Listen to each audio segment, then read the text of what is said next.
हमने पिछली वीडियो में पूरा माइटोसिस कंप्लीट किया था। अब हम इस वीडियो में देखेंगे मियोसिस। ये मियोसिस सेल डिवीजन का दूसरा भाग है, मतलब दूसरा टाइप है। पहला मियोसिस माइटोसिस था, दूसरा मियोसिस था। माइटोसिस मियोसिस में मेजर डिफरेंस क्या था? माइटोसिस के अंदर इक्वेशनल डिवीजन कहलाता है, जितना डीएनए, जितना आपका डिप्लॉइडी लेवल आपकी पेरेंट्स सेल का होगा उतना ही संतति सेल का होगा, है ना। जनक कोशिका का जितना प्लॉइडी लेवल होगा संतति कोशिका का भी उतना ही होगा। यदि जनक कोशिका 2n की है तो संतति कोशिका भी 2n की बनेगी। अगर हम मियोसिस की बात करें तो मियोसिस के अंदर जो आपका प्लॉइडी लेवल है वो घट जाता है। क्यों? क्योंकि पहले इनसे बनती है आपकी NN मतलब हेप्लॉइड सेल बनती है घटकर, और फिर वो हेप्लॉइड सेल में मियोसिस सेकंड होता है तो फिर वो 4 हेप्लॉइड सेल का निर्माण करती है। तो इसके अंदर प्लॉइडी लेवल 2n से क्या हुआ है? n हुआ है, मतलब कमी हुई है, इसलिए इसका नाम है रिडक्शनल डिवीजन। ठीक है, तो सबसे पहला पॉइंट तो यही है कि मियोसिस जो है उसको हम क्या बोलते हैं? Reductional division, which is in which the number of chromosomes is reduce to half. इस विभाजन में क्रोमोसोम की संख्या आधी हो जाती है, इसलिए इसको रिडक्शनल डिवीजन कहते हैं। रिडक्शनल डिवीजन यानी कि meiosis discover by van Beneden in 1883 and term given by Farmer and Moore, है ना। डिस्कवर किसने किया था? वैन वेडेन ने किया था, और टर्म किसने दिया था? फॉर्मर एंड मोर ने दिया था। ठीक है, it can not be occur in haploid cell. Important है, ये अगुणित कोशिकाओं के अंदर नहीं बन होता है। क्यों? क्योंकि मान लीजिए n था, अब n से जो सेल बनेगी वो n डिवाइडेड बाई 2, अगुणित से भी आधा कुछ होता ही नहीं है। द्विगुणित का आधा होता है अगुणित, तो अगुणित से आधा तो कुछ होता ही नहीं है। तो यानी कि मियोसिस कभी भी हेप्लॉइड सेल में नहीं होगा। माइटोसिस हेप्लॉइड और डिप्लॉइड दोनों के अंदर हो रहा था। ठीक है, तो ये दूसरा डिफरेंस है। It occur in cell which are called meiocyte. कौन सी कोशिकाओं में होगा? ऐसी जिस कोशिकाओं में ये विभाजन होगा उनको मियोसाइट कहते हैं। ठीक है, parent cell divide to produce 4 daughter cell. एक पेरेंट सेल से कितनी? 4 डॉटर सेल बनेगी, जबकि माइटोसिस में एक पेरेंट सेल से 2 डॉटर सेल बनती हैं, 2 आपकी डॉटर सेल बनती हैं। अगर हम इसकी बात करें, it is a reductional response for transmission of heredity for information from generation to generation. ये क्या है? एक रिडक्शनल रिस्पॉन्स है जिसकी मदद से हेरिडिटी यानी कि जो भी आपकी जेनेटिक इन्फॉर्मेशन है उसका एक जनरेशन से दूसरी जनरेशन में क्या होता है? स्थानांतरण होता है, आपकी किसकी? मियोसिस की वजह से। ठीक है, फिर अगर हम बात करें मियोसिस में और क्या है, मियोसिस में देखते हैं तो मियोसिस डिवीजन में क्या होता है कि meiosis division of nucleus and cytoplasm take place twice, but division of chromosomes and DNA take place only 1 time. यानी कि आपका न्यूक्लियस डिवीजन 2 बार होगा, साइटोप्लाज्म डिवीजन 2 बार होगा, लेकिन डीएनए का रिप्लिकेशन और क्रोमोसोम्स का डिवीजन केवल एक ही बार होगा। ये इंपॉर्टेंट लाइन है, इसको याद रखना कि मियोसिस के अंदर karyokinesis as well as cytokinesis occur in 2 times. 2 बार कैरियोकाइनेसिस नाभिक विभाजन और 2 बार जीव द्रव्य यानी कि साइटोप्लाज्म विभाजन होगा, परंतु क्रोमोसोम्स का डिवीजन और डीएनए का रिप्लिकेशन केवल और केवल एक बार होगा। ये इंपॉर्टेंट है, इसको ध्यान रखना।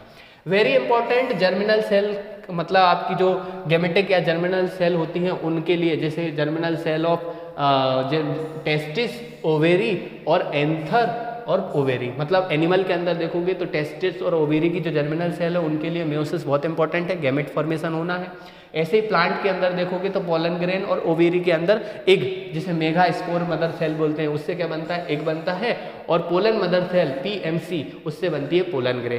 तो ये मेल गेमेंट है प्लांट का और एक फीमेल गेमेंट है। ऐसे ही एनिमल के अंदर टेस्टिस के अंदर स्पर्म बनते हैं और ओवेरी के अंदर आपका अंडा बनता है। तो ये उन दोनों के लिए गैमेट फॉर्मेशन के लिए मियोसिस बहुत अनिवार्य या जरूरी प्रोसेस है। मियोसिस को हम बेस्ट ऑब्जर्व करते हैं डिवाइडेड माइक्रो स्पोरोसाइट के अंदर, है ना। इसको बेस्ट ऑब्जर्व कहाँ किया जा सकता है? तो डिवाइडेड माइक्रो स्पोरोसाइट के अंदर हम इसको बेस्ट देखते हैं। फिर मियोसिस की बात करें तो 2 सिक्वेशन साइकिल इसके अंदर इन्वॉल्व होते हैं। मियोसिस में 2 कौन कौन से? एक तो cycle nuclear and cell division called meiosis first and meiosis second, but only single cycle of DNA replication. मतलब पहला वाला 2 मियोसिस के 2 फेज होंगे, मियोसिस 1 मियोसिस सेकेंड। मियोसिस 1 जो होगा उसके अंदर क्या होगा कि आपका न्यूक्लियस का विभाजन होगा, न्यूक्लियर साइकिल होगा और सेल का डिवीजन हो जाएगा। लेकिन जो मियोसिस सेकेंड है उसमें but only single cycle of DNA replication, उसके अंदर केवल एक बार ही क्या मियोसिस 1 में ही डीएनए रिप्लिकेशन होगा, 2 के अंदर नहीं होगा। फिर अगर हम बात करें मियोसिस की तो meiosis divide in 2 main phase बता दिया, मियोसिस 1 मियोसिस 2।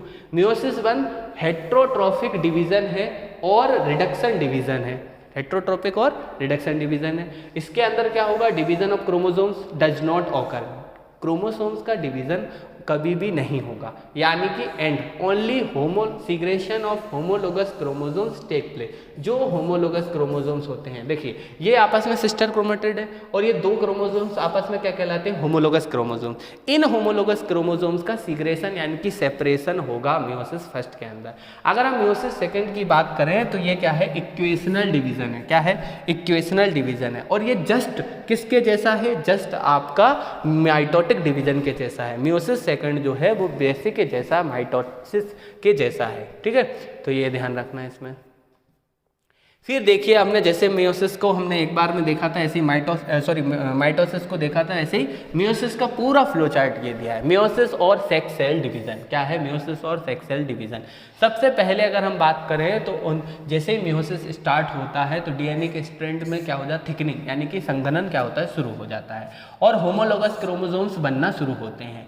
जैसे ही होमोलोगस क्रोमोसोम बन जाएंगे तो होमोलोगस क्रोमोसोम्स क्या हो जाएंगे, बाइवैलेंट के रूप में, है ना। बाइवैलेंट के मतलब एक टेट्राइड जुड़ जाएंगे एक दूसरे में, तो ये बाइवैलेंट के रूप में बन जाएंगे। तो homologous pair form bivalent, centriole divide and move to opposite pole, है ना। सेंट्रोल डिवाइड हो जाएंगे, अपोजिट पोल की तरफ जाएंगे। होमोलोगस क्रोमोसोम्स पेयर बनाकर क्या बाइवैलेंट क्या बनाते हैं, बाइवैलेंट बनाते हैं। ठीक है, ये आपस में जुड़ जाएंगे। फिर बाइवैलेंट जो है वो क्या करेगा, अपने आप को एक टेट्राइड के रूप में, है ना, देखिए टेट्राइड के रूप में क्या करेगा, अपने आप को टेट्राइड के रूप में, टेट्राइड का मतलब 4 का रूप में क्या होगा, वो जुड़ जाएगा और 4 क्रोमेटिड का ग्रुप होता है। टेट्राइड क्या है, 4 क्रोमेटिड का ग्रुप है। फिर इस अवस्था में वही न्यूक्लियर मेम्ब्रेन खत्म हो जाएगी, न्यूक्लियोलस खत्म हो जाएगा, अदर ऑर्गेनेल्स भी क्या हो जाएंगे, खत्म करना शुरू हो जाएंगे। जैसे ये क्रोमोसोम्स का टेट्राइड बना है तो इसके अंदर जो प्रोफेज है उसमें अवस्थाएं हैं, लेप्टोटीन, जाइगोटीन, फेकाइटीन, डिप्लोटीन, डाइकाइनेसिस। ये जो व्यवस्थाएं हैं उनमें अलग अलग वर्क होता है। अभी हम एक एक अवस्था को डीप में समझेंगे। ठीक है, तो ये प्रोफेज फर्स्ट में क्या होगा, टेट्राइड बन जाएगा। फिर ये टेट्राइड क्या होगा, मेटाफेज में आकर किस पर, स्पिंडल फाइबर इससे अटैच हो जाएंगे और ये कहाँ, आपके इक्वेटोरियल लाइन पर आकर क्या होंगे, अरेंज हो जाएंगे। जैसे इक्वेटोरियल लाइन पर अरेंज हुए तो अपनी फिर क्या शुरू हो जाएगी, एनाफेज शुरू हो जाएगी और ये टेट्राइड क्या हो जाएगा, टेट्राइड सेपरेट हो जाएगा। 4 का जो ग्रुप था वो क्या हो जाएगा, विभाजित हो जाएगा और ये पेयर क्रोमेटिड, ऐसा का ऐसा क्रोमेटिड पेयर क्या होता है, अपोजिट पोल्स पर मूव करना शुरू कर देगा, है ना। ऐसा का ऐसा क्रोमोसोम अपोजिट पोल पर मूव कर देगा। ठीक है, स्पिंडल फाइबर से अटैच होते हैं। लेट एनाफेज में क्या होगा, क्रोमेटिड ऑलमोस्ट रीच, लगभग पोल की तरफ पहुंच ही गए हैं और जैसे ही पोल की तरफ पहुंच जाएंगे तो सेल मेम्ब्रेन में कॉन्स्ट्रिक्शन मतलब धसाव क्या होगा, सेल मेम्ब्रेन कॉन्स्ट्रिक्ट करना शुरू कर देगी ताकि 2 संतति कोशिकाओं में विभाजित हो जाए। फिर टीलोफेज हो जाएगा। टीलोफेज फर्स्ट में न्यूक्लियर मेम्ब्रेन एंक्लोज, मतलब टीलोफेज जैसे शुरू होगी तो न्यूक्लियर मेम्ब्रेन क्या कर लेगी, जो क्रोमेटेड मटेरियल आया उसको कवर करेगी, एंक्लोज करना शुरू करेगा। अदर ऑर्गेनेल्स भी क्या करेंगे, बनना शुरू हो जाएंगे और फाइनल में क्या हो जाएगा, मेयोटिक में साइटोकाइनेसिस हो जाएगा और 2 संतति कोशिकाओं का निर्माण होगा। जैसे ही ये 2 संतति कोशिका बन गई, अब क्या हुआ कि ये था 2n, इससे 2 संतति कोशिका बन गई हैं n और n। अब ये n और n दोबारा से मियोसिस सेकंड के लिए तैयार होंगे तो उसके बीच में एक अवस्था आएगी इंटरकाइनेस। कौन सी आएगी, इंटरकाइनेस। तो इंटरकाइनेसिस जो अवस्था होगी उसके अंदर सेल अपने मियोसिस सेकंड के लिए तैयार हो रही होती है। फिर जैसे ही मियोसिस सेकंड होगा तो meiosis second as it is mitosis के जैसा है। प्रोफेज सेकंड आएगा, मियोसिस सेकंड की अवस्था है तो उसके अंदर भी सेकंड लगेगा। तो प्रोफेज सेकंड क्रोमेटेड मटेरियल क्या होगा, कंडेंस्ड होगा। Metaphase second chromatid material equatorial plate पर आ जाएगा, मेटाफेज सेकंड के बाद इसमें स्पिंडल फाइबर अटैच हो जाएंगे और एनाफेज में क्या हो जाएगा, ये अपोजिट पोल की तरफ जाना शुरू करेगा।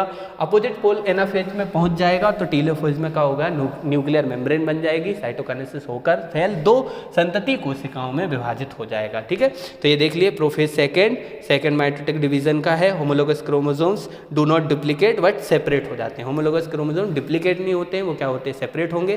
फिर मेटाफेज में इक्वेटोरियल पोल पे आ जाएंगे, फिर एनाफेज में अपोजिट पोल पर मूव करना चालू करेंगे और फिर टेलोफेज में न्यूक्लियर मेम्ब्रेन और साइटोकाइनेसिस होकर 2 संतति कोशिकाओं का विभाजन हो जाएगा। तो एक सेल से हमें कितनी 4 सेल मिल गई। ये 2n था, कितना था, n था। ये क्या था, ये था 2n था, ये बना n और n 2 बनी। फिर एक n ने, इसने भी n बनाया, इसने भी n और n बनाया। ठीक है, तो टोटल 4 कोशिकाओं का क्या हो गया, निर्माण हो गया। ठीक है, इसको आप ध्यान से देख लीजिए या तो स्क्रीनशॉट ले लीजिए। फिर देखिए ये बता दिया आपको, इंटरफेज आएगा। सबसे पहले वही सेल अपने मियोसिस के लिए अपने आप को तैयार करेगी। सेल जैसे ही तैयार हो जाएगी तो प्रोफेज 1 होगा, metaphase 1, anaphase 1, telophase 1। Anaphase 1 telophase 1 के बाद 2 कोशिका बन गई। फिर उन 2 कोशिकाओं में सेकंड मियोसिस होगा। क्या होगा, मियोसिस सेकंड होगा, है ना। 2 कोशिकाओं के अंदर क्या होगा, मियोसिस सेकंड होगा। मियोसिस सेकंड के अंदर वही का वही, prophase second, metaphase second, anaphase second, telophase second और लास्ट में आपका 4 हैप्लॉइड सेल का निर्माण हो जाएगा। तो ये आपका मियोसिस है। देखिए सारे में लगभग माइटोसिस मियोसिस में सब वही चलता है, प्रोफेज चलता है, मेटाफेज चलता है, एनाफेज चलता है, टेलोफेज, सब में एक जैसा ही काम होता है। कुछ स्पेसिफिक पॉइंट हैं, आप उनको शॉर्ट नोट में एक पेज पर लिख लीजिए, वही इंपॉर्टेंट है और क्वेश्चन वहीं से पढ़े। बाकी सारी रामायण तो एक जैसी है। प्रोफेज में कंडेंसेशन होगा, हाँ होगा। मेटाफेज में इक्वेटोरियल पर आकर जमा होंगे, हाँ होंगे। एनाफेज में अपोजिट पोल की तरफ जाएंगे, हाँ जाएंगे। टेलोफेज में अपोजिट पोल पर पहुंचकर क्या करेंगे, न्यूक्लियर मेम्ब्रेन बनाएंगे, अदर ऑर्गेनेलिज बनाएंगे और साइटोकाइनेसिस क्या होगी, हो जाएगी। तो ये सब में यही होने वाला है। जो विशेष बात है, जो अलग बात है, उसको लिख लीजिए और उसी को बार बार पढ़ना है। तो प्रोफेज फर्स्ट की बात करें तो प्रोफेज फर्स्ट जो है वो हमारी क्या है, आपकी लॉन्गेस्ट फेज है ना, लॉन्गेस्ट। जैसे माइटोसिस में प्रोफेज फर्स्ट है, वैसे इसमें भी प्रोफेज है। फिर इसको सब डिवाइड किया है बिहेवियर ऑफ क्रोमोसोम्स, क्रोमोसोम्स के बिहेवियर के आधार पर। बस ये अलग बात आ गई, इसको याद रखना है, यही इंपॉर्टेंट है। क्या कि बिहेवियर ऑफ क्रोमोसोम्स के आधार पर इसको 4 अलग अलग अवस्थाओं में, सॉरी 5 अवस्थाओं में इसका क्या किया है, विभाजन किया है। कौन कौन सी है, पहली है आपकी लेप्टोटीन, दूसरी है जाइगोटीन, तीसरी है फेकाइटीन, चौथी है डिप्लोटीन और 5वीं है डाइकाइनेसिस। तो क्रोमोसोमल के बिहेवियर है ना, व्यवहार के आधार पर, क्रोमोसोम कैसा व्यवहार कर रहा है उस आधार पर प्रोफेज फर्स्ट को 5 दूसरी अवस्थाओं में विभाजित किया है। अब याद कैसे करेंगे, नाम कैसे याद रखेंगे, क्यों कई बार डायरेक्ट क्या पूछ लेता है, कौन पहले कौन बाद में आएगा। तो ट्रिक क्या है, देखिए भैया लिख लीजिए, ट्रिक लिख लीजिए कि लता जरा, ट्रिक क्या है, इसको ध्यान से अच्छे से नोट्स कर लीजिए कि लता जरा पानी दे दीजिए। हमें किसी लता है, उनके हम क्या मांग रहे हैं कि लता जरा पानी दे दो, है ना, लता जरा पानी दे दो, है ना। तो लता एल से लेप्टोटीन, जरा जाइगोटीन, पानी फेकाइटीन, दे मतलब डिप्लोटीन और दे दो यानी कि डाइकाइनेसिस, दे दो यानी कि डाइकाइनेसिस। तो याद रखने की ट्रिक क्या है, लता जरा पानी दे दो। क्या है, लता जरा पानी दे दो, है ना। तो इसका मतलब क्या है कि लता जरा पानी दे दो, लेप्टोटीन, जाइगोटीन, फेकाइटीन, डिप्लोटीन, डाइकाइनेसिस, 4-5 अवस्थाओं को आपको अच्छे से याद रखना है। ठीक है, अब इसको देखो ध्यान से, तो इसमें अवस्थाओं को बताया गया है कि होता क्या है। लेप्टोटीन में ये क्रोमेटिन मटेरियल जो है वो ऐसा पड़ा रहता है सेंट्रोमियर में। जाइगोटीन में क्या होता है, सिनेप्टोनोमल कॉम्प्लेक्स का निर्माण होता है। क्या होता है, सिनेप्टोनोमल कॉम्प्लेक्स का निर्माण होगा। किसका, सिनेप्टोनोमल कॉम्प्लेक्स का, है ना। ये आपस में क्या होंगे, जुड़ने लगेंगे, है ना, और एक कॉम्प्लेक्स बनाते हैं जिसको सिनेप्टोनोमल कॉम्प्लेक्स बोलते हैं। सिनेप्टोनोमल कॉम्प्लेक्स जाइगोटीन में है, फेकाइटीन में भी। स्टार्टिंग कहाँ से होती है, जाइगोटीन में। फेकाइटीन में क्या होता है कि टेट्राड जैसा स्ट्रक्चर बनेगा। कैसा, टेट्राड जैसा स्ट्रक्चर फेकाइटिन में बन जाता है और फेकाइटिन में ही क्रॉसिंग ओवर होती है। 100% जितने अदर कॉम्पिटिटिव एग्जाम हैं उनमें सेल डिवीजन से अगर क्वेश्चन आता है तो दो ही आते हैं, एक तो सिंथेसिस फेज में क्या होता है, दूसरा फेकाइटिन में क्या होता है। तो क्रॉसिंग ओवर कहाँ होती है, सिंथेसिस फेज यानी कि आपके फेकाइटिन में होती है और डीएनए रेप्लिकेशन सिंथेसिस फेज में होता है। फिर होता है क्या, कीज़माटा बन जाता है, कीज़माटा बन जाता है डिप्लोटीन में। फिर डाइकाइनेसिस अवस्था में ये कीज़माटा स्ट्रक्चर का होगा, टर्मिनाइजेशन हो जाएगा और फिर स्टार्ट होती है आपकी कौन सी, मेटाफेज। तो ये 4 अवस्था भी ध्यान से देख लीजिए, है ना, ये 5 अवस्थाओं को अच्छी तरह से देख लीजिए। अब हम पहली अवस्था देख रहे हैं। पहली अवस्था का नाम है लेप्टोटीन। क्या नाम है, लेप्टोटीन। लेप्टोटीन क्या है, क्रोमेटिन थ्रेड्स जो होते हैं वो कंडेंस हो जाते हैं और एक क्रोमोसोम्स के फॉर्म में बन जाते हैं, जो कि लंबा होता है और पतला होता है, लॉन्गेस्ट एंड थिनेस्ट, है ना। इसको हम लाइट माइक्रोस्कोप के अंदर देख सकते हैं, ठीक है। The movement of aster toward opposite pole, है ना, इसमें क्या होता है कि जो एस्टर होते हैं ये यहाँ कहीं होंगे, वो अपोजिट पोल में क्या करेंगे, मूव करना शुरू कर देते हैं, ठीक है। The end of all chromosomes are directed toward the centrioles of one side of the nucleus forming bouquet stage. मतलब इसके अंदर जो क्रोमेटिड है उनका एंड जो है वो कहाँ की तरफ होता है, सेंट्रियोल की तरफ। और वुकेट मतलब एक आपने गुच्छा देखा होगा, किसी को देते हैं बुके वगैरह तो ये ऐसे होता है ना, तो ये इसकी तरफ, इसके एंड कहाँ होते हैं, सेंट्रोल की तरफ होते हैं क्रोमेटिड की। और एक बुके स्टेज का क्या करते हैं, निर्माण करते हैं, ठीक है। फिर अगर हम नेक्स्ट की बात करें लेप्टोटीन के बाद, तो जो जाइगोटीन आएगी, कौन सी आएगी, जाइगोटीन, है ना। जाइगोटीन अवस्था की बात करोगे तो chromosomes start pairing together and this process association कहलाती है सिनेप्सिस। क्रोमोसोम्स क्या करते हैं, अपने आप को एक दूसरे से पेयर करना शुरू कर देते हैं और ये अवस्था क्या कहलाती है, सिनेप्सिस, है ना। ये पेयरिंग क्या कहलाती है, सिनेप्सिस। और जो कॉम्प्लेक्स बनता है उसको सिनेप्टोनोमल कॉम्प्लेक्स कहते हैं। क्या कहते हैं, synaptonemal complex. Such pair of chromosomes और called pair of homologous chromosomes, इनको क्या बोलते हैं, होमोलोगस क्रोमोसोम्स का पेयर, ठीक है। ये एक बाइवेलेंट और टेट्राड के रूप में आ जाते हैं, है ना। नंबर ऑफ बाइवेलेंट n होते हैं, जितने क्रोमोसोम उतने बाइवेलेंट बन जाएंगे। They have same shape, size, structure and they have same sequence of gene but दो सीक्वेंस में code for different allele in condition. मतलब क्या है, होमोलोगस क्रोमोसोम, होमो का मतलब है समान, लोगस का मतलब है अपीयरेंस, जिनका शेप साइज उनके जीन के सीक्वेंस सब कुछ समान होते हैं, उन्हें होमोलोगस क्रोमोसोम्स बोलते हैं। क्या बोलते हैं, होमोलोगस क्रोमोसोम्स बोलते हैं, ठीक है। तो इसमें क्या होगा कि जाइगोटीन अवस्था में होमोलोगस क्रोमोसोम्स का पेयरिंग स्टार्ट हो जाता है, जिसे सिनेप्सिस कहते हैं। क्या कहते हैं, सिनेप्सिस कहते हैं।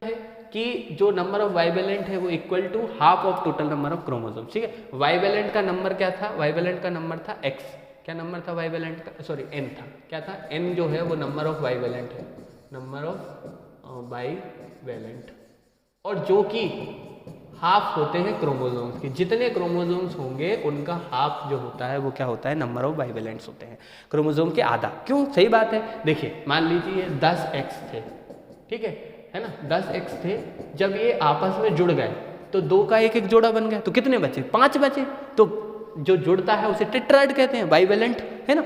तो 10 से कितना बना, 5। तो क्रोमोसोम 10 थे, टेट्राड या बाइवेलेंट बनने के बाद कितने हो गए, 5, यानी कि आधा हो गया। तो नंबर ऑफ बाइवेलेंट क्या होते हैं, क्रोमोसोम्स के आधे होते हैं। The chromosomes become thicker and shorter, इस अवस्था में उनके मोटा हो जाएंगे और छोटे हो जाएंगे। The structure between homologous chromosomes, जिसको हम क्या कहते हैं, सिनेप्टोनोमल कॉम्प्लेक्स। जब होमोलोगस क्रोमोसोम्स जुड़ जाते हैं तो जो कॉम्प्लेक्स बनता है उसको क्या बोलते हैं, synaptonemal complex. Aster opposite pole की तरफ मूव हो गया था, इसी अवस्था में सेंट्रियोल भी क्या होते हैं, अपोजिट पोल की तरफ मूव करना शुरू कर देते हैं। तो ये हमारा था फेकाइटिन। फेकाइटिन के बाद जाइगोटीन, अब आ गया फेकाइटिन। फेकाइटिन जो अवस्था है बहुत बहुत ज़्यादा इंपॉर्टेंट है, स्टार लगा लीजिए, इसको पढ़ना है अच्छे से। The characterize by appearance of recombination of nodule site which crossing over take place. देखिए क्रॉसिंग ओवर कैसे होती है हम बता देते हैं आपको। एक ये क्रोमोसोम और एक ये क्रोमोसोम, ठीक है। ये आपस में जहाँ जुड़े हैं वो क्या है इनका, ये जो है ये जुड़ गया और ये जुड़ गया, ये है आपका सिनेप्टोनोमल कॉम्प्लेक्स। क्या है, सिनेप्टोनोमल कॉम्प्लेक्स। अब इनके अंदर होगी क्रॉसिंग ओवर, और क्रॉसिंग ओवर जैसे ही हो जाएगी तो ये क्या करेंगे, देखिए अब जैसे ही इनके अंदर क्रॉसिंग ओवर हो गई तो यहाँ देख लीजिए, क्रॉसिंग ओवर हो गई तो ये ऐसा क्रॉसिंग ओवर के बाद कैसी संरचना बनाएंगे, देखिए ऐसी और ऐसी, फिर वो वाला आएगा तो कैसी बनाएगा, अब इसका जो एंड था वहाँ जुड़ गया आपका नीला कलर, और इसके नीले, इसके बाद पीले वाले पे यहाँ जुड़ गया नीला कलर, ये रहा यहाँ, ठीक है, ये रहा आपका ये, सॉरी, ये रहा पीला कलर यहाँ, फिर ये गया, ये यहाँ से गया नीला कलर, और इसके ऊपर आ गया पीला कलर, देखिए, ठीक है। अब देखो इस वाले में ये जो एक्स था ये नीला था पूरा, ऐसा का ऐसा क्या था, नीला था, ये पूरा नीला था, ये देखिए ये नीला था, और इसका ये पीला था। हुआ क्या, इसके पीले के साथ इसका नीला आ गया, और इस नीले के साथ इसका पीला, यानी कि ये क्रॉसिंग ओवर हो गई। ये नोड्यूल, इसका नोड्यूल इसके ऊपर और इसका नोड्यूल इसके ऊपर हो गया, यानी कि एक्सचेंज हो गया, तो उसको क्या बोलते हैं, क्रॉसिंग ओवर। तो इसमें रिकॉम्बिनेशन नोड्यूल बनता है, और जिसकी साइट है, जो कि काय की साइट है, क्रॉसिंग ओवर टेक प्लेस। बहुत बहुत बहुत इंपॉर्टेंट है कि क्रॉसिंग ओवर कहाँ होती है, तो क्रॉसिंग ओवर फेकाइटीन अवस्था में होती है। क्रॉसिंग ओवर कैसे होती है ये मैंने आपको बता दिया। The chromatid of each chromosomes become distinct, है ना, बिल्कुल डिस्टिंक्ट हो जाता है, और उसे सिस्टर क्रोमेटिड कहते हैं, बिल्कुल अलग अलग दिखने लगता है। नॉन सिस्टर क्रोमेटिड जो होते हैं होमोलोगस क्रोमोसोम्स के, वो डेवलप्ड एक रिकॉम्बिनेंट नोड्यूल। ये क्या है, देखिए ये और ये क्या कहलाते हैं, ये और ये कहलाते हैं सिस्टर क्रोमेटिड, सिस्टर क्रोमेटिड, है ना। एक सिस्टर ये था, एक सिस्टर ये था, दूसरा सिस्टर ये था, ये दो है, ये सिस्टर है, ये जुड़ गए तो ये सिस्टर क्रोमेटिड हो गए, ठीक है। अब ये एक्स ये था और दूसरा एक्स और आ जाए, है ना, एक एक्स ये था, एक एक्स ये था, तो ये दोनों आपस में कहलाएंगे नॉन सिस्टर क्रोमेटिड। क्या कहलाएंगे दोनों आपस में, non sister chromatid, non sister chromatid. कैसे समझे कि x जो होगा, x के दोनों ही एक दूसरे के सिस्टर क्रोमेटिड कहलाएंगे, और दो x आपस के क्या कहलाएंगे, नॉन सिस्टर क्रोमेटिड कहलाते हैं, ठीक है। फिर क्रॉसिंग ओवर जो है, non sister chromatid of homologous pair develops recombinants nodule and exchange there parts, that is called crossing over. देखिए एक x ये था, x पड़ा था, एक दूसरा x रहा था, दोनों आपस में जुड़े तो ये क्या बन गया, रिकॉम्बिनेशन नोड्यूल बना। जैसे रिकॉम्बिनेशन नोड्यूल बना तो इन्होंने अपने नोड्यूल को क्या कर लिया, एक्सचेंज कर लिया। तो नॉन सिस्टर क्रोमेटिड के बीच में ही क्रॉसिंग ओवर होती है। इंपॉर्टेंट है, वो लाइन आपको घुमाएगा स्टेटमेंट में, वो लिख देगा कि फेकाइटीन में crossing over take place between sister chromatid, और एक लाइन लिखेगा फेकाइटीन में crossing over take place between non sister chromatid. तो क्रॉसिंग ओवर हमेशा नॉन सिस्टर क्रोमेटिड के बीच में होती है। क्रॉसिंग ओवर जो है वो एक एंजाइम मेडिएटेड प्रोसेस है, जिसमें रिकॉम्बिनेज या एंडोन्यूक्लियस जो एंजाइम है वो काम करता है। ये क्या करता है, इसकी आर्म को कट करेगा, दूसरे पे चिपका देगा, लाइगेज की मदद से एंडोन्यूक्लियस कट करता है, लाइगेज उसको जोड़ता है। तो ये एंजाइम की वजह से क्या होती है, क्रॉसिंग ओवर होती है, ठीक है। तो ये हमारा था, ये देख लीजिए, आपको बहुत अच्छे से बता दिया है इसमें। ये एक था, ये आर्म और ये आर्म, है ना, ये दोनों एक दूसरे के क्या है, ये और ये एक और ये एक क्या है, एक दूसरे की सिस्टर क्रोमेटिड। क्या है ये, सिस्टर क्रोमेटिड। देखिए बहुत कंफ्यूज करता है, इसलिए बार बार बता रहा हूँ। और ये क्रोमोसोम्स आपस में क्या है, होमोलोगस। क्यों, क्योंकि इनके शेप, साइज, जीन का सीक्वेंस, जीन का जो अरेंजमेंट है वो दोनों का सेम है, इसलिए इनको नाम दिया होमोलोगस। और ये एक दूसरे के नॉन सिस्टर क्रोमेटिड है। क्या है, नॉन सिस्टर क्रोमेटिड, ठीक है। अब नॉन सिस्टर क्रोमेटिड ने जुड़े तो ये बन गई रिकॉम्बिनेशन नोड्यूल, रिकॉम्बिनेशन नोड्यूल। क्या बन गया, रिकॉम्बिनेशन नोड्यूल। जैसे रिकॉम्बिनेशन नोड्यूल बना तो इन्होंने क्या किया, नीले वाले के ऊपर लाल वाले की लगा दी और लाल वाले के ऊपर नीला वाला लगा दिया। तो ये क्या बन गया है कि जो इनमें क्या हो गई, क्रॉसिंग ओवर हो गई। क्या हो गई, क्रॉसिंग ओवर हो गई, ठीक है। तो ये किस में होता है, फेकाइटीन अवस्था में होता है, ये भी ध्यान रखेंगे। फिर अगर डिप्लोटीन की बात करें तो इसमें क्या होगा, सिनेप्टोनोमल कॉम्प्लेक्स जहाँ से वो जुड़े थे वो टूटना शुरू हो जाएगा, मतलब उसका डिसोल्यूशन हो जाएगा। जैसे ही सिनेप्टोनोमल कॉम्प्लेक्स टूटा तो होमोलोगस क्रोमोसोम्स क्या हो गए, एक दूसरे को रिपेल कर गए और अलग हो गए, तो इसे डी सिनेप्सिस कहते हैं। क्या कहते हैं? Desynapsis. अब क्या है, tendency of recombined homologous chromosomes of bivalent to separate from each other except at site of crossing over this except structure known as chiasmata. उन्होंने बोला कि जो होमोलोगस क्रोमोसोम्स जो एक्सेप्ट स्ट्रक्चर थे एक दूसरे से जुड़े थे वो अलग अलग हो गए, केवल जहां क्रॉसिंग ओवर हुआ है उन पॉइंट में अलग नहीं हुए, है ना, जो क्रॉसिंग ओवर वाली साइट है वो अलग नहीं हुई, तो उस स्ट्रक्चर को बोलते हैं एक्सेप्ट स्ट्रक्चर को कीस्माटा। By the end of this stage, the chiasmata begins to move along the length of chromosomes from centromere toward the end, है ना। जो कीस्माटा इस अवस्था के में रहता है तो वो क्या करेगा, अपने आप को क्रोमोसोम्स के अलोंग सेंट्रोमियर से एंड की तरफ क्या करेगा, मूव करना शुरू करेगा। Displacement of chiasmata is term as terminalisation, है ना। ये जो डिस्प्लेसमेंट है कीस्माटा का उसे टर्मिनाइलेजेशन कहते हैं, टर्मिनाइलेजेशन, है ना।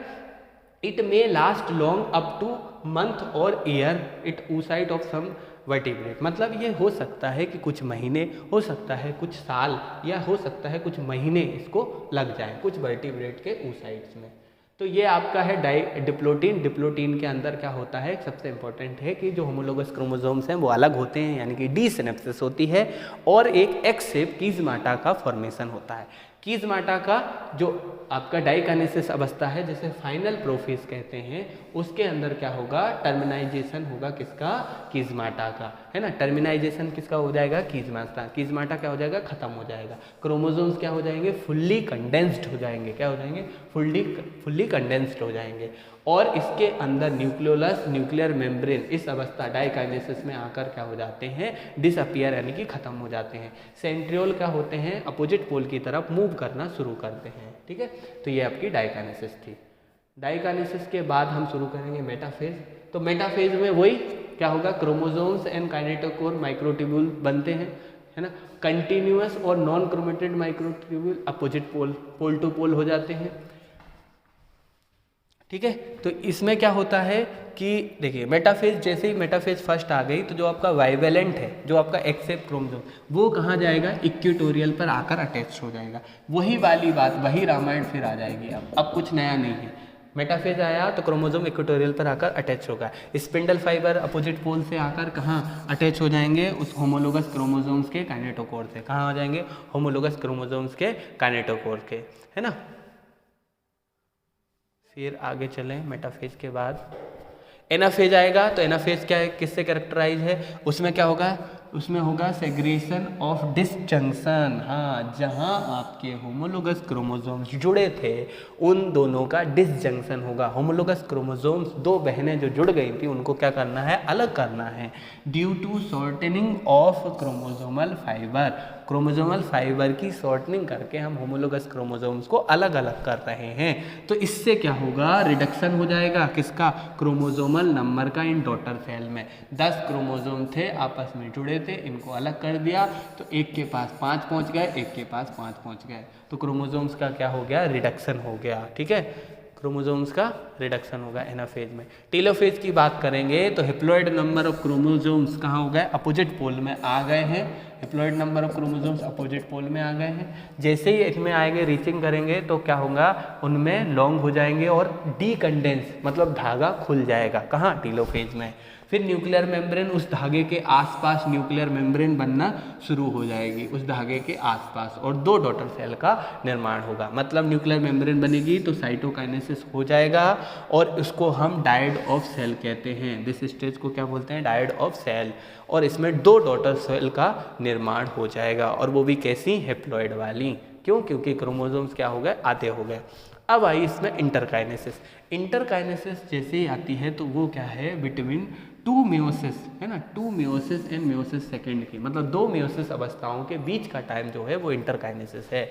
इस अवस्था में सेल प्रिपेयर करती है मियोसिस सेकेंड के लिए। जैसे कि इंटरफेज में सेल अपने आप को माइटोसिस के लिए प्रिपेयर करती है, वैसे ही इंटरकाइनेसिस में सेल अपने आप को मियोसिस सेकेंड के लिए प्रिपेयर करती है। परंतु अंतर क्या है इंटरकाइनेसिस और इंटरफेज में? इंटरफेज में डीएनए का रिप्लिकेशन होता है, इंटरकाइनेसिस में डीएनए का रिप्लिकेशन यानी कि सिंथेसिस अवस्था नहीं पाई जाती है। इंपॉर्टेंट यही है कि इस इंटरकाइनेसिस में डीएनए का रिप्लिकेशन नहीं होगा। फिर interkinesis followed by prophase second. अब इंटरकाइनेसिस के बाद क्या होगा? प्रोफेज सेकेंड होगी। देखिए प्रोफेज सेकेंड होगी, वही वाली बात है, प्रोफेज सेकेंड होगी। क्या होगा कि क्रोमोसोम मटेरियल जो था, आपका जो क्रोमोसोम मटेरियल था जो पड़ा था ऐसा, उसमें क्या होगा? कंडेंसेशन होगा। प्रोफेज सेकेंड क्रोमेटेड मटेरियल में कंडेंसेशन होगा। फिर ये कंडेंसेट होने के बाद ये अपने आप को इक्वेटोरियल में क्या कर लेंगे? इक्वेटोरियल पोजीशन पे अपने आप को व्यवस्थित कर लेंगे, तो वो हो गई मेटाफेज सेकेंड। फिर क्या होगा कि ये जो टूटकर क्या होंगे? अपोजिट पोल की तरफ यहाँ आके स्पिंडल फाइबर इनसे जुड़ जाएंगे, है ना, सेंट्रियोल से इसमें भी जुड़ जाएंगे, और ये क्या करेंगे? अपोजिट पोल की तरफ मूवमेंट करेंगे, है ना, अपोजिट पोल की तरफ जाएंगे, तो फिर ये इसको बोल देंगे एनाफेज सेकेंड।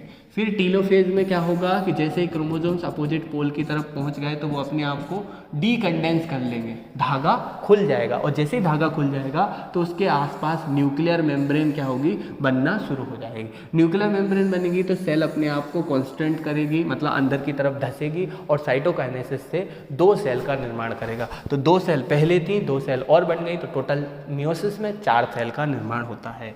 तो ये जो मियोसिस सेकेंड है वो बिल्कुल आपके माइटोसिस जैसा ही है।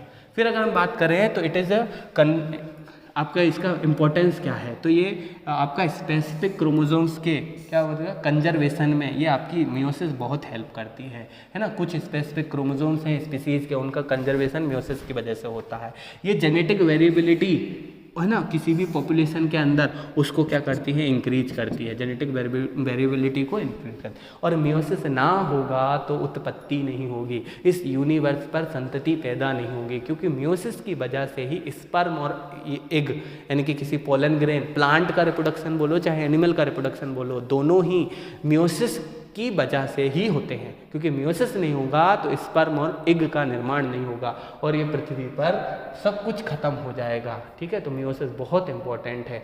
ये आपका डिफरेंस है मियोसिस और माइटोसिस और मियोसिस के बीच में मुख्य अंतर क्या क्या है वो आपको बता दिए गए हैं। अगर माइटोसिस जो है वो हैप्लॉइड, डिप्लॉइड और सोमेटिक सबके अंदर होगी। मियोसिस की बात करोगे तो वो केवल और केवल डिप्लॉइड रिप्रोडक्टिव सेल के अंदर होता है। प्रोसेस ये सिंगल डिवीजन है, इसमें 2 संतति कोशिका, 2 डॉटर सेल बोलती हैं। ये डबल डिवीजन है, मियोसिस फर्स्ट, मियोसिस सेकेंड, और इसके अंदर 4 डॉटर कोशिकाओं का निर्माण होता है। प्रोफेज की बात करो तो माइटोसिस का प्रोफेज क्या है? सिंपल है, उसके अंदर सिनेप्सिस, क्रॉसिंग ओवर और डाइकाइनेसिस जैसी अवस्थाएं नहीं होती हैं। लेकिन मियोसिस का प्रोफेज जो पहला है वो कॉम्प्लेक्स है। मियोसिस का फर्स्ट का प्रोफेज फर्स्ट क्या है? कॉम्प्लेक्स है, बहुत ही जटिल है, और उसके अंदर सिनेप्सिस, क्रॉसिंग ओवर एंड कीजमाटा उपस्थित होता है ना। ये स्ट्रक्चर क्या होते हैं? उपस्थित होते हैं। फिर अगर हम बात करें नेक्स्ट की, मेटाफेज की बात करें, तो इसमें क्या होता है? जो सेंट्रोमियर है, ये इंपॉर्टेंट है, ये भी सेंट्रोमियर का जो डायरेक्शन है वो कहाँ होती है? इक्वेटोरियल की तरफ। लेकिन इधर सेंट्रोमियर की डायरेक्शन जो है वो पोल की तरफ होती है। सेंट्रोमियर पोल की तरफ, मतलब ऐसा होगा पोल की तरफ, और उधर सेंट्रोमियर ऐसा होता था। ठीक है, फिर एनाफेज की बात करेंगे तो डिवीजन होता है सेंट्रोमियर का, और क्रोमोसोम्स क्रोमेटेड सेपरेट होंगे। क्या होता है? ये एक्स था, इधर लगा था सेंट्रोमियर टूट जाएगा तो एक क्रोमोसोम्स ऐसा और एक क्रोमोसोम्स ऐसा, तो सेंट्रोमियर डिवाइड होता है तो क्रोमेटेड क्या हो जाते हैं? टूट जाते हैं। यहाँ डिवीजन होता है सेंट्रोमियर का, और क्रोमेटेड इन मियोसिस सेकंड में टूटते हैं। मियोसिस फर्स्ट में तो क्या होता है कि एक ऐसा वाला स्ट्रक्चर बनता है होमोलोगस क्रोमोसोम्स का, वो आपस में सेपरेट होंगे। 10 क्रोमोसोम्स थे, 2-2 का जोड़ा बना दिया, अब तो 5 का जोड़ा हो गया, 5 जोड़े हो गए, तो अब जो जोड़ा है वो टूट जाएगा, तो 5 ऊपर चलेगा और 5 नीचे। ये मियोसिस फर्स्ट में। और मियोसिस सेकंड में क्या होता है? ये 5-5 पड़े थे, है ना। तो ये 5 में फिर मियोसिस सेकंड में सेंट्रोमियर से टूटते हैं और अलग अलग होते हैं। तो ये मियोसिस फर्स्ट में होमोलोगस क्रोमोसोम सेपरेट होते हैं, मियोसिस सेकंड में सेंट्रोमियर से क्रोमेटिड अलग होते हैं, क्रोमेटिड अलग होते हैं। तो क्रोमेटिड अलग होने का काम इसकी एनाफेज में हो जाता है और इसकी मियोसिस सेकंड की एनाफेज में क्रोमेटिड टूटते हैं। पहली वाली में क्रोमेटिड मतलब सेपरेट होते हैं, पहली वाली में होमोलोगस क्रोमोसोम सेपरेट होते हैं। फिर टेलोफेज की बात करोगे तो न्यूक्लियस और न्यूक्लियर मेम्ब्रेन, न्यूक्लियोलस और न्यूक्लियर मेम्ब्रेन रीअपियर्स होती है। टेलोफेज फर्स्ट भी इसमें हो सकता है, हो भी और ना भी हो, है ना। तो ये बेसिक डिफरेंस थे आपके माइटोसिस और मियोसिस। देखिए आपके लिए 2-3 क्वेश्चन भी लेके आए हैं, आपको इनके आंसर कमेंट में लिखकर बताने हैं, सारे क्वेश्चन। देखिए आप कमेंट कीजिए, कमेंट करोगे तो इन क्वेश्चन के आंसर हो सकता है आप गलत भी हो सकता है आप सही हो।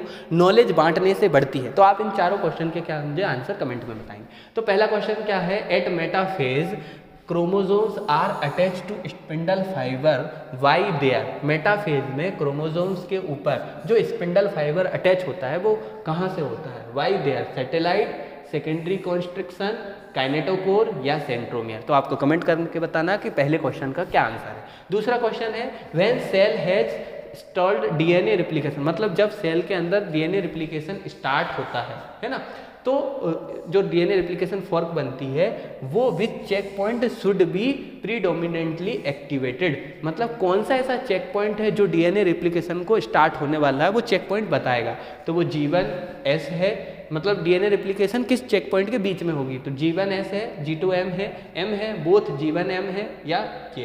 तो ये भी आपको बताना है कि चेक पॉइंट डीएनए रिप्लिकेशन किन दो फेज के बीच में होता है, क्या उनका चेक पॉइंट है।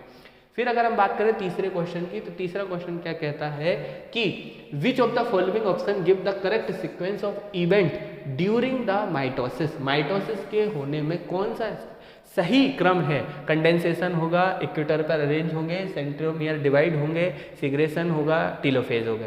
तो ये आपको बताना है कि इनमें से कौन सा ऑप्शन, पहले कंडेंसेशन होगा, फिर इक्वेटोरियल पर अरेंज होंगे, फिर उनमें डिवीजन होगा, फिर मूव पोल की तरफ अपोजिट मूव होगा, क्या होगा ये आपको बताना है। ठीक है, तो इस क्वेश्चन का आंसर भी आप देंगे।